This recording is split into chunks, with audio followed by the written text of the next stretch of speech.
අතීත කාලෙදි වෙච්ච දේවල් ඔයාට කියන්න ඕන වුණාම ඉංග්‍රීසියෙන් කියන්න ඕන වුණාම කොහොමද කියන්නේ? ඒ කියන විදිය. උදාහරණ විදියට අරගෙන බැලුවොත් එයා හොඳටම අවදියෙන් හිටියේ. එයා ගෙදර හිටියේ. ඔන්න ඔය වගේ දේවල් කොහොමද ඉංග්‍රීසියෙන් කියන්නේ? ඔය වගේ වාක්‍ය රැසක් කොහොමද ඉංග්‍රීසියෙන් කියන්නේ කියලා අපි මේ වීඩියෝ එකෙන් බලමු. මොකුත්ම නොකර ඉන්නකොට කොහොමද කම්මැලි වෙනවනේ ඕනම කෙනෙක්. I was bored. මට කම්මැලි. I was bored. ඒ කියන්නේ කලින් මේ දැන් වෙච්ච දෙයක් නෙමෙයි කලින් මං කම්මැලිකමේ හිටියා. I was bored. Someone was hit. සමන්ට ගැහුවා. එතකොට දැන් ගහපු කතාවක් නෙමෙයි කලින් ගහපු කතාවක්. කියන්නේ සමන්ට ගැහුවා. Someone was hit. අපි කියමුකෝ කසුන්ට ගැහුවා කියලා. Kasun was hit. කසුන්ට ගැහුවා. ඔයාට ගැහුවා. You are hit. ඔයාට ගැහුවා. ඒ වගේ කියන්න පුළුවන්.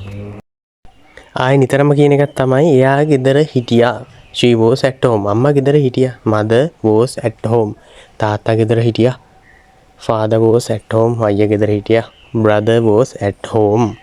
He was a successful doctor. ඔහු සාර්ථක වෛද්‍යවරයෙක් වුණා.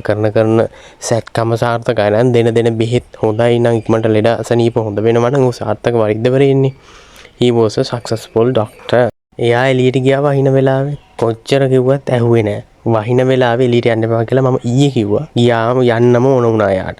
She went out last night when it was raining. කියන්නේ දැන් වෙච්ච දෙයක් නෙමෙයි ඊයේ වෙච්ච දෙයක්. She went out last night when it was raining. එයා එළියට ගියා වහින වෙලාවේ. මට පුංචි කාලේ හොඳට ගිටාර ගහන්න පුළුවන්. ඒ කියන්නේ දැන් වෙච්ච දෙයක් නෙමෙයි පුංචි කාලේ. කියන්නේ දැන් මෙයා ලොකුයි කියන කතාව. ඒ කියන්නේ අතීතේ වෙච්ච දෙයක්. I could play a guitar when I was child. I could play a guitar when I was a child. My bag was left at school yesterday. මම බෑග් එක ඊයේ ඉස්කෝලේ දාලා ආවා. පොඩි ළමයි ඉස්කෝලේ ගියාට සමහරවිට අමතක වෙනවනේ. කාට වුණත් අමතක වීම වෙන්න පුළුවන්. ඒක නිසා එයා කියනවා මම බෑග් එක ඊයේ ඉස්කෝලේ දාලා මාර වැඩේ. දැන් අද නිවාඩු දවසක්. දැන් හෙටත් නිවාඩු.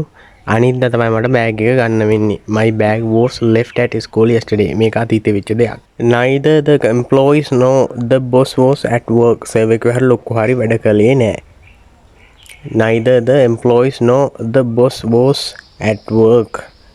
සේවකයෝවත් ලොක්කෝවත් වැඩ කරේ නෑ. සමහරට ස්ට්‍රයික් එකක් වෙන්න පුළුවන්. වැඩ වර්ජනයක් වෙන්න පුළුවන්. ඒක නිසා තමයි දෙගොල්ලම වැඩ කරේ නැත්තේ. ඒකත් අතීත කාලේදී සිද්ධ වෙච්ච දෙයක්. He spied කියලා කියන්නේ ඔත්තු බැලුවා කියන එක. He spied on her. එය ගැන ඔත්තු බැලුවා while she was bathing.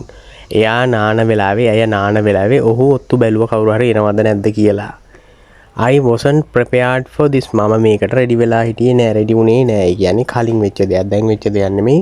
කලින් වෙච්ච දෙයක්. අතීත වෙච්ච දෙයක් ගැන කියන්නේ I wasn't prepared for this. When I was young. මගේ තරුණ කාලෙදී, පුංචි කාලෙදී I could swim. මට පුළුවන් වෙලා තිබ්බා පීනන්න. දැන් ඉතින් පීනන්න විදියක් නෑ. දැන් මං වයසයිනේ. When I was young, I could swim. මට පුංචි කාලේ පීනන්න පුළුවන් වුණා. මට පොඩි කාලේ ඇවිදින්න අමාරු. සමහර ළමයි ඉන්නවා කකුල් වල පොඩි ආබාධ තියෙන නිසා ඇවිදින්න අමාරුයි. I could barely walk when I was baby. I could barely walk. I was a baby. ටිකක් ඇවිදින්න අමාරු. barely walk කියලා කියන්නේ ඒකයි. ඔය සිද්ධිය වෙනකොට මම off වෙලා හිටියේ. එහෙම කියලා කියනවා නිතරම වගේ ඔයගොල්ලෝ සිංහලෙන්. I was off duty. මම off වෙලා හිටියේ. ඒ කියන්නේ දැන් නෙමෙයි කලින්. I was off duty. මම වැඩෙන් off වෙලා හිටියේ. වැඩ ඉවර වෙලා off වෙලා හිටියේ. It was my debut.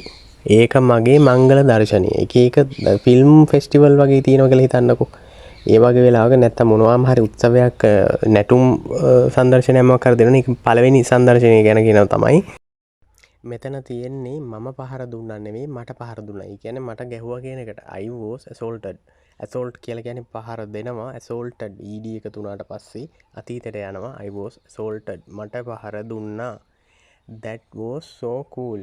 ඒක ගොඩාක් සීතලයි. ice cream වගේ දේවල් ගොඩාක් සීතලයි. ඒ වගේ දෙකට ඔහොම කියන්න පුළුවන් අපිට. That was so cool. ඒක ගොඩාක් සීතල වෙලා තිබුණා. That was so cool. A cop කියලා කියන්නේ මෙතන මේ පොලිස් නිලධාරියෙක් කියන එක. A cop was killed. පොලිස් නිලධාරියෙක් මැරුවා. හොරු විසින් තමයි මරලා තියෙන්නේ. පොලිස් නිලධාරියා කවුරුවත් මරලා නෙමෙයි. පොලිස් නිලධාරියා මේ පුද්ගලයාව තමයි හොරු කණ්ඩායමක් විසින් මරලා තියෙන්නේ. A cop was killed. A cop කියලා කියන්නේ පොලිස් නිලධාරියෙක් කියන එක. kill කියන්නේ මැරුවා කියන එක. My mom was tough. මගේ අම්මා සැර වුණා. මම පුංචි දවස්වල අම්මා ගොඩාක් සැරයි. cousin was laid off. කසුන්ව දොට්ට දැම්මා. රස්සාවකින් වගේ එළියට දානවා කියන්නේ laid off. Kasun was laid off. Kasun රස්සාවෙන් දොට්ට දැම්මා. යාගේ මොකක් හරි වැරද්දයි හොරකමකට අහු වෙලා හරි මොනවා හරි දෙයකට වැරදි දෙයකට කරපු නිසා කසුන්න දොට්ට දැම්මා laid off. දැන් නෙමෙයි ගොඩක් අතීතෙදි වෙලා තමයි ඒක වෙලා තියෙන්නේ. Nimal was elderly. නිමල් වයසට ගියා. Nimal was elderly. නිමල් වයසට ගියා කියන කතාව තමයි එතන කියන්නේ. අපි කියමුකෝ සීයා වයසට ගියා කියලා. grandfather was elderly. සීයා වයසට ගියා. ඒ වගේ ඇඩ් කරලා ඔයාට කියන්න පුළුවන්. අපි අර කියන්නේ මොකක් හරි දෙයක් පිළිකුල් කරනකොට කියන්නේ it was disgusting. ඒක පිළිකුල් මට මනුස්සයව පිළිකුල්. ඒක පිළිකුල්. it was disgusting. පිළිකුල්. he was wide awake. එයා හොඳටම ඇහැරලා හිටියේ. මම යායේ ගෙදර යනකොට එයා හොඳටම ඇහැරලා හිටියේ. ඒ උනාට නිදාගෙන වගේ තමයි හිටියේ. he was wide awake. එයා හොඳටම ඇහැරලා හිටියේ. එතකොට තව මොකද කියන්නේ? අපි කියමු තාත්තා ඇහැරිලා හිටියේ හොඳටම ඇහැරිලා හිටියේ කියලා. father was wide awake. තාත්තා හොඳටම ඇහැරිලා හිටියේ.